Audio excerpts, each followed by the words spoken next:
Bo'ldi, ikkinchisi ketmaydi. Hisobni berib olavering. Buni qaytarib yuborolmayman, zakaz qilib bo'lgansizlar-ku, cheki chiqqan buni. Qornimiz to'yib bo'ldi. Buni yemaymiz. Yemagan narsamizga pul to'lamaymiz. Buningga chek bering bo'ldi. Klientlikda para, o'zing hushi olmassan, tez harakat qilish kerak. Bo'ldi, oilangga yoziladi endi. Bor klientlarga qara. Assalomu alaykum. Eshit qilavering.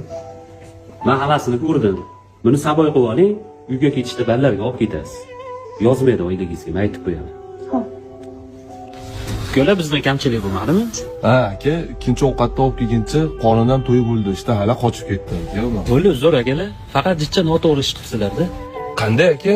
Mana uka, siz erkak kishisiz, bitta gapingiz gapingizga javob berasiz. Buni faqat ko'chada emas, hamma joyda erkak kishi gapiga javob berish kerak, to'g'rimi? To'g'ri. Ikkita aytdingiz, ikkitaga to'lashingiz kerak ovqatga.